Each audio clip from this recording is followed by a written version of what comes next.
حدثنا يوسف بن موسى حدثنا أبو أسامة حدثنا عبيد الله بن عمر.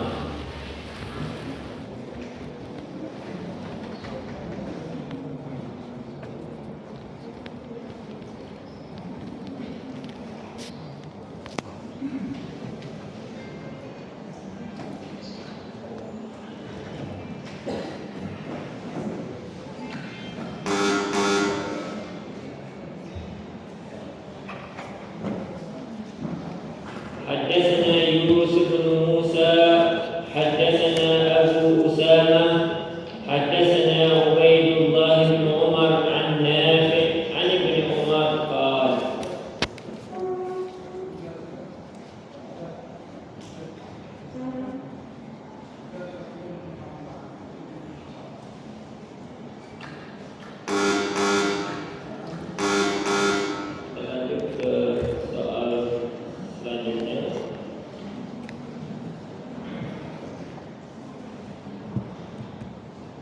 قال عبد الله: حدثنا رسول الله صلى الله عليه وسلم وهو الصادق المصدوق قال: إن أحدكم يجمع خلقه في بطن أمه 40 يوما.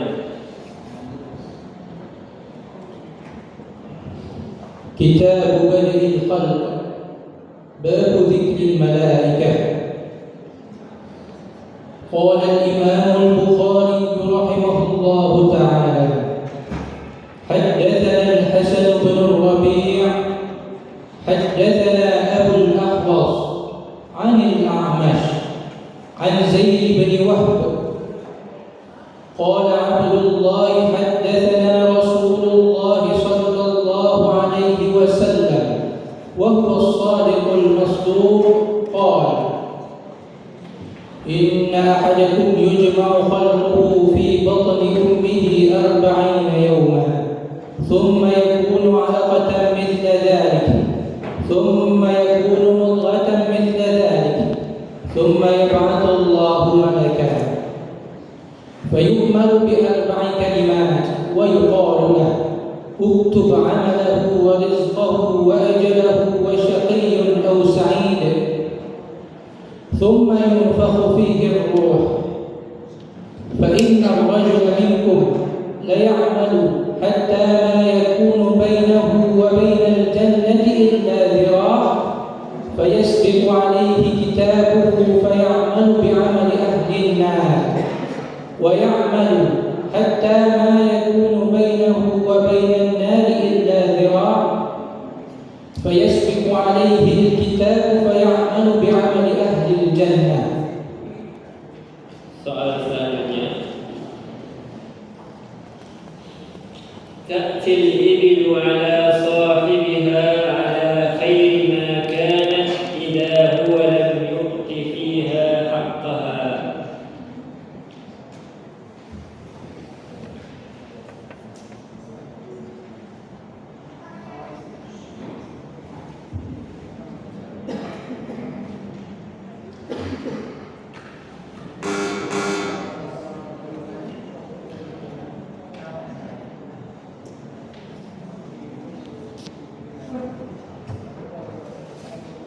حدثنا الحكم بن نافع أخبرنا شعيب حدثنا أبو الزناد أن عبد الرحمن بن هرمز الأعرج حدثه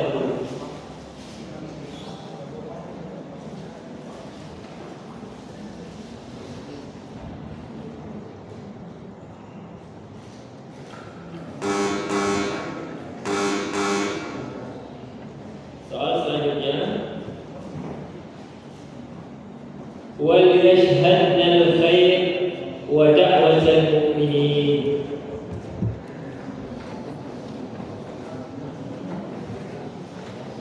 كتاب الحيض، باب شهود الحائض العيدين ودعوة المسلمين ويعتزلن المصلى. قال الإمام البخاري رحمه الله تعالى: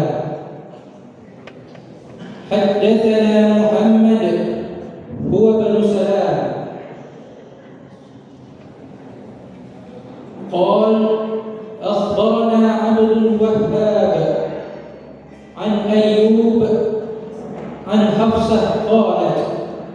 كنا نمنع عواتقنا أن يخرجن في العيدين. فقدمت امرأة فنزلت قصر بني خلف فحدثت عن أختها، وكان زوج أختها غزا مع النبي صلى الله عليه وسلم 12 غزوة، وكانت أختي معه في 6.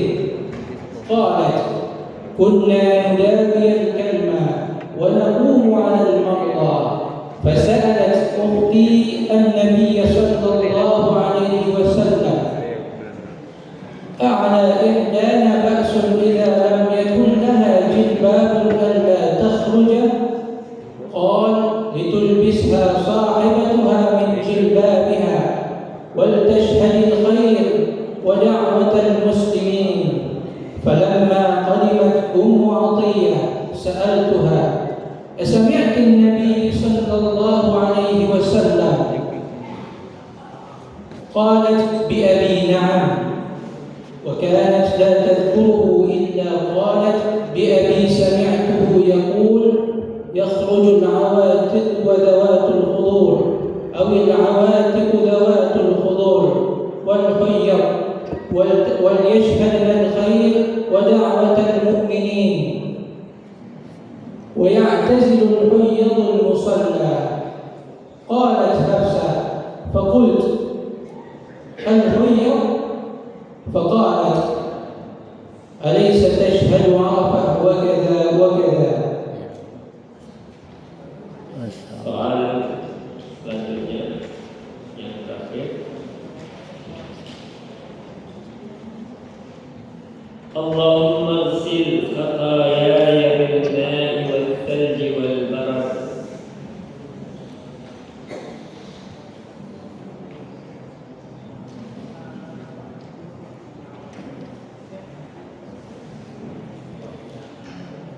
كتاب الأذان.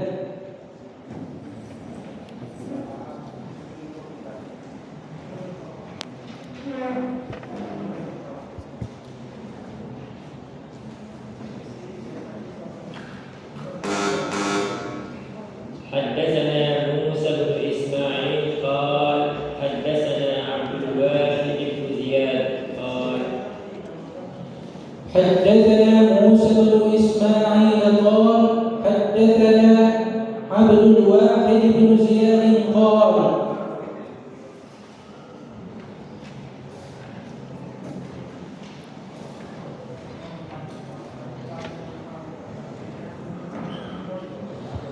حدثنا عمارة بن القعقاع قال حدثنا أبو زرعة حدثنا أبو هريرة قال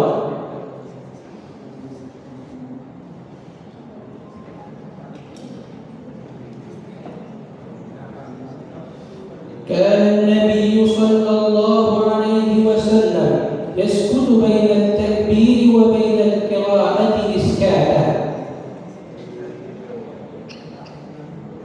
قال أحسبه قال بنية، فقلت بأبي وأمي يا رسول الله إسكاتك بين التكبير والقراءة ما تقول؟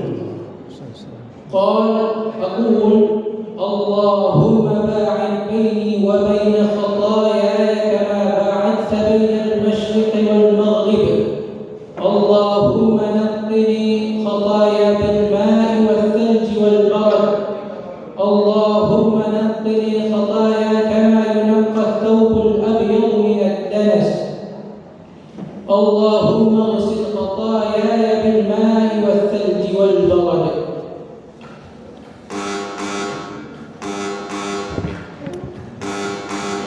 صدق الله العظيم وصدق